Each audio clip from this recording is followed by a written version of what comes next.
యేసుక్రీస్తు శ్రేష్టమైన ఉన్నతమైన నామంలో అందరికీ వందనాలండి.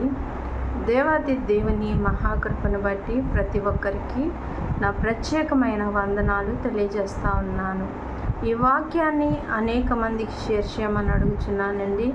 దేవాది దేవుడు ఈ దినాన్న మనతో మాట్లాడుచున్న అంశం ఏంటంటే, వివాహము అన్ని విషయంలో ఘనమైనది అనే అంశం ద్వారా ఆయన ఈ దినాన్న మనతో మాట్లాడుచున్నారు. అయితే అపోస్తుడైన పౌలు హెబ్రీయులకు రాసిన పత్రిక 13వ అధ్యాయము 4వ వచనంలో ఇక్కడ రాయబడి ఉంది, వివాహము అన్ని విషయంలో ఘనమైనది.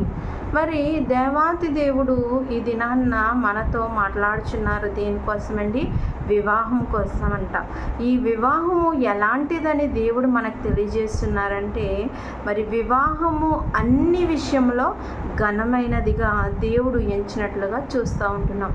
అయితే మరి దేవుడు మొదట మరి ఆయన చేతులతో మరి ఒక మట్టి ముద్దను చేసుకుని దేవుడు మరి ఆదాము గారిని ఏర్పాటు చేయడం అనేది జరిగింది. అయితే ఆదాముని ఏర్పాటు చేసి మరి ఏదేను వనంలో మరి ఆయన ఉంచినప్పుడు మరి దేవుడు ప్రతి సాయంత్రము సల్లపూట వేళలా మరి యొక్క ఆదాముతో మాట్లాడడానికి వస్తూ ఉండేవారు. అలాగూ వచ్చుచున్నప్పుడు దేవునికి ఒక ఆలోచన వచ్చింది, అయ్యో ఉదయం నుంచి ఇక నేను వచ్చే సమయం వరకు మరి ఆదాము ఒంటరిగా ఉంటున్నారు, మరి ఎలాగుంటే మంచిది కాదని మరి దేవుడు ఏం ఆలోచన చేస్తాడంటే, ఆదాము కొరకు నేనేదైనా చెయ్యాలని ఆలోచన నెరిగి మరి దేవుడు ఆదాముకి గాఢ నిద్ర కలిగజేసి మరి పక్కటెముకని మరి తీసి ఒక స్త్రీగా దేవుడు మరి నిర్మించినట్లుగా చూస్తూ ఉంటాం. అంటే ఒక స్త్రీని మరి ఆదాము పక్కటెముకలో నుంచి తీసినట్లుగా చూస్తూ ఉంటున్నాం. మరి పక్కటెముకలో నుంచి మరి తీసిన స్త్రీని ఏమని పిలువబడారండి? నారి అని మరి జీవ గ్రంథంలో రాయబడి ఉన్న తర్వాత మరి ఆదాము అవ్వ అని పేరు మరి ఆదాము పెట్టినట్లుగా చూస్తూ ఉంటున్నా. అయితే మరి దేవుడు ఈ విధంగా ఏదేను వనంలో మరి ఆదాము అవ్వల మొదటి వివాహాన్ని జరిగించారండి. మరి ఆ యొక్క వివాహము దేవుడు జరిగించాడు కాబట్టి ఈ యొక్క వివాహ వ్యవస్థ ద్వారా ఈ యొక్క భూమి అంతా నిందింపబడాలి. మరి ఆదాము అవ్వలకి మరి ఒక బహుమానం ఇవ్వాలి అని మరి గర్భఫలం అనే బహుమానాన్ని దేవుడు ఏర్పాటు చేశాడు. ఆ గర్భఫలాల్లో నుంచి వచ్చే మరి యొక్క సంతానము, ఆ సంతానం ద్వారా మరి వేరే సంతానం, ఇలాగా సంతానాభివృద్ధి కలుగుతుంది అని దేవుడు ఆలోచనమై ఆదాము అవ్వలు మొదలుకొని మనం పుట్టేంత వరకు ఈ సృష్టి యావత్తు ఏక క్రమంలో జరుగుతూ ఉంటుంది. అందుకనే దేవుడు మరి వివాహం అన్ని విషయంలో ఘనమైనదని మరి తెలియజేస్తూ ఉన్నారు. అలానే ఒక వివాహంలో మరి ద్రాక్షారసం అయిపోయిందంటండి. ఏ వివాహం అండి? కానాన్ అనే వివాహంలో ద్రాక్షారసం అయిపోయింది. అంటే అక్కడ ఒక సాంప్రదాయము, మరి విందుకు వచ్చిన వాళ్ళందరికీ ద్రాక్షారసం ఇవ్వడం అనేది ఒక సాంప్రదాయం అంట. మరి అలాంటి సాంప్రదాయంలో మరి అందరికీ ద్రాక్షారసం సరిపోలేదు. మరి ఉన్నంత వరకు అయిపోయింది. అయిపోయిన తర్వాత మరి యేసు అక్కడ అద్భుతం చేశారండి.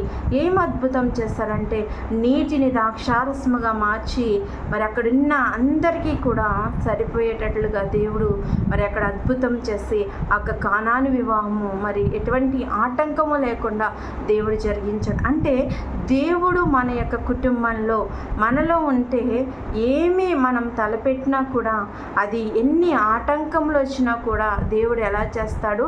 అద్భుతంగా మార్చేస్తాడండి. మనం ఎవరి మీద ఆనుకోవాలంటే దేవుని మీద ఆనుకోవాలి. అలానే ఈ దినాన్న వివాహములు చాలామంది చేసుకుంటూ ఉన్నారు కదండి. మరి మనల్ని ప్రేమించే మన తల్లిదండ్రులు మనకి ఏం చేస్తారు? మరి మంచి ఆలోచన చేస్తారు. నా కూతురికి ఇలాంటి భర్త కావాలి, నా కూతురు రేపొద్దన్న అత్తవారింటి కాడికి వెళ్ళిన తర్వాత ఎలాంటి ఇబ్బందులు పడకూడదు, ఆమెను ప్రేమగా చూసుకోవాలని మరి మంచి వ్యక్తిని మరి ఏర్పాటు చేస్తూ ఉంటారు తల్లిదండ్రులు. అయితే మరి యవనస్తుడు కానీ యవనస్తురాలు కానీ వివాహం చేసుకునేటప్పుడు మరి వాళ్ళ ఆలోచనలు కొన్ని మరి ఉంటాయన్నమాట. మరి నేను పెళ్లి చేసుకునే వ్యక్తి ఇలా ఉండాలి, మరి లేకపోతే ఈ ఉద్యోగం చేయాలి, లేకపోతే ఇలా ఉండాలని చాలామంది ఆలోచనలు ఉంటాయి. మరి నా పెళ్ళైన తర్వాత నా భర్త నన్ను ఎంతగా ప్రేమించాలి, ఎలా చూసుకోవాలి మరి అని కొన్ని ఆలోచనలు వాళ్ళలో ఉంటాయి.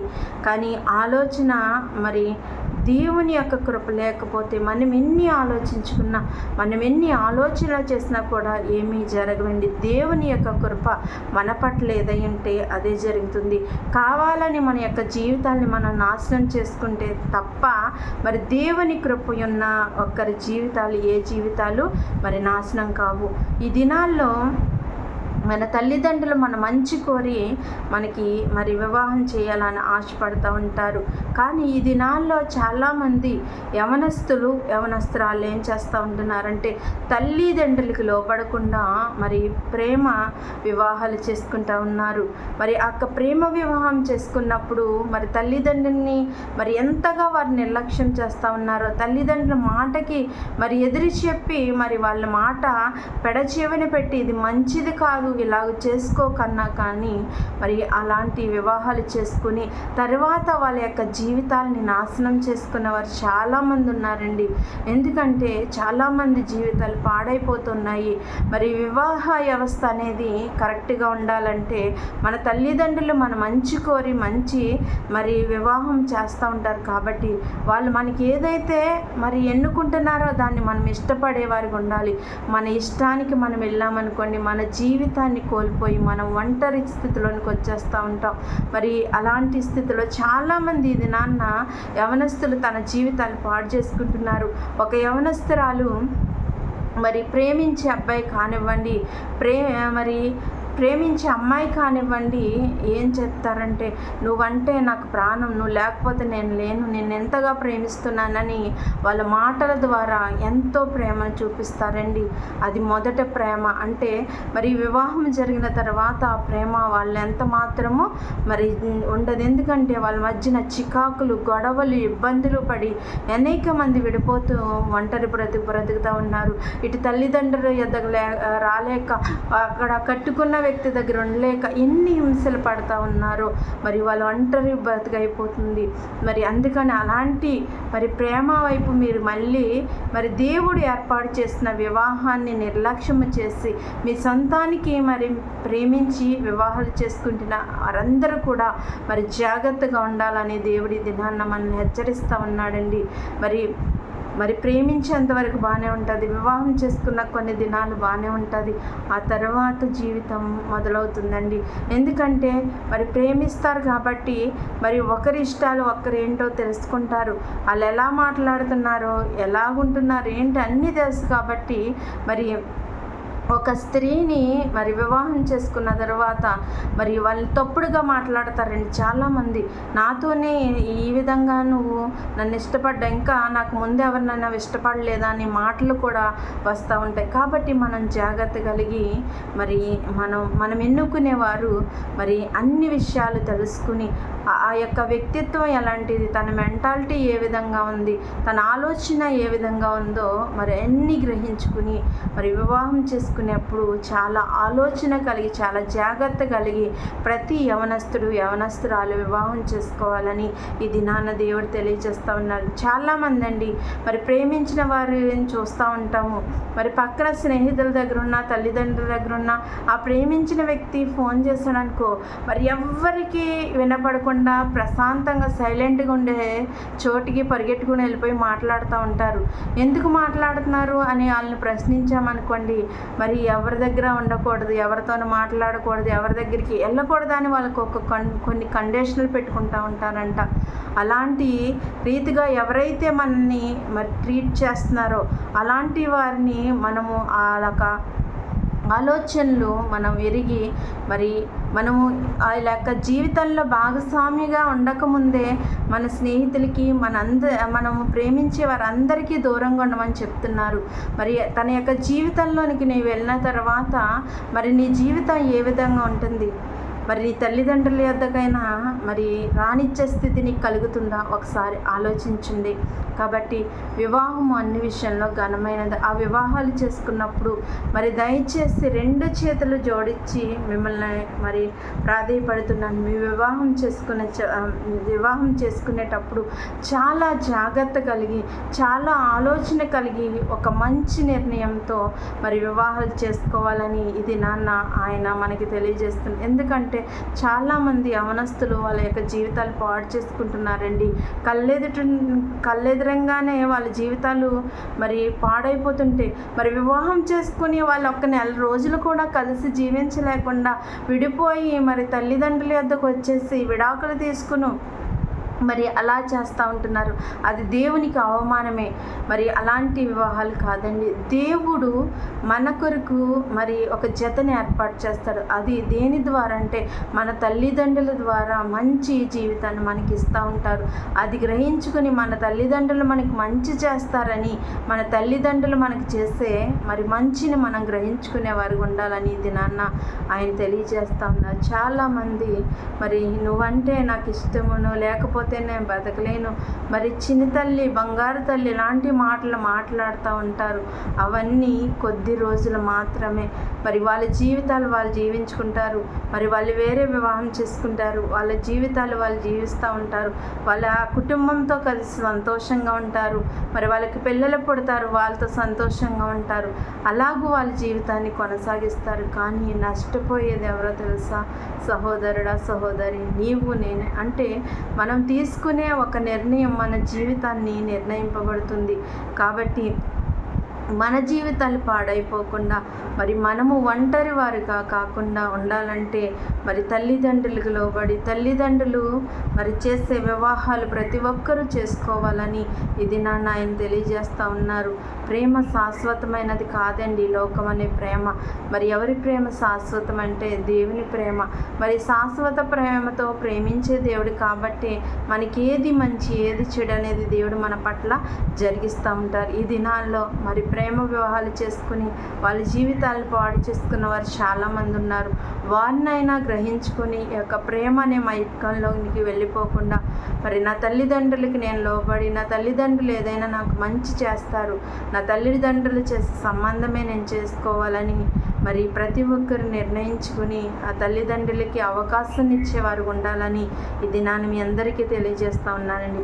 ఒకవేళ ప్రేమించారనుకోండి, ఆ ప్రేమించిన వ్యక్తి తన మాట్లాడే మాటలు కాదు కానీ తను ఎలాగూ ప్రవర్తిస్తున్నాడు, ఎలాగూ నడుస్తున్నాడు, ఎలాంటి ఆలోచన కలిగి ఉన్నాడని ముందుగానే గ్రహించుకుని మరి ఆ వ్యక్తి నీకు కరెక్ట్ అనిపిస్తే మరి యొక్క జీవితంలోనికి వెళ్ళు. కరెక్ట్ కాదు, నేను ఇబ్బంది పెడుతున్నాడు, నేను ఎవరితోనూ మాట్లాడనివ్వట్లేదు, మరి అందరికీ దూరంగా ఉండాలంటున్నాడు, నువ్వు ఎలా ఉండాలి, ఎలా నడవాలి అని నీకు చెప్తా ఉన్నాడు అనుకోండి, మరి నువ్వు ఆలోచించి ఒక మంచి నిర్ణయం తీసుకుని నీ జీవితాన్ని సరిచేసుకోవాలని ఇది ఆయన తెలియజేస్తున్నాడు. కాబట్టి దేవుడు ఏదేను వనంలో ఆదాము అవ్వల వివాహాన్ని దేవుడు ఏర్పాటు చేశాడండి. ఆ వివాహము ద్వారా మరి సంతానం వచ్చింది. ఆ సంతానం ద్వారా ఈ యొక్క మరి ప్రపంచం అంతా మరి అభివృద్ధి చెందుతూ ఉన్నది. మరి అలాగూ అభివృద్ధి చెందుతూ మరి ఇప్పటి వరకు మనము ఇలాగూ జన్మించుతూనే ఉన్నాం. అనేక మంది పుట్టుచున్నారు, అనేక మంది మరణిస్తూ ఉన్నారు. వ్యవస్థ ఇలా కొనసాగుతూ ఉంది. కాబట్టి దేవుడు ఏర్పాటు చేసింది ఏదైనా ఎలాంటిదండి? మంచిది, ఘనమైనదిగా ఉంటుంది. ఒకవేళ దేవుణ్ణి నిర్లక్ష్యము చేసి నీ సొంత ఆలోచనలు, నీ సొంత ప్రయత్నాలు చేసి నీ జీవితాన్ని కనుక నువ్వు మరి నీ జీవితాన్ని నువ్వు నిర్ణయించుకుంటే కనుక నీ జీవితం ఏమవుతుందో ఒకసారి ఆలోచించు. ఒకవేళ ఇప్పటి వరకు నువ్వు ఎలా జీవించావో నీ పక్కన పెట్టి ఇక నుంచి అయినా దేవా మరి నేను నీ మీద ఆధారపడి ఉన్నాను, మరి నేను నిన్ను ఆశ్రయిస్తూ ఉన్నాను, నా జీవితంలో మంచి భాగస్వామ్యం దయచేయి అని మరి మనం మంచి నిర్ణయం తీసుకునేవారు ఉండాలి. ప్రేమ అనేది చాలా మోసకరమైనదండి.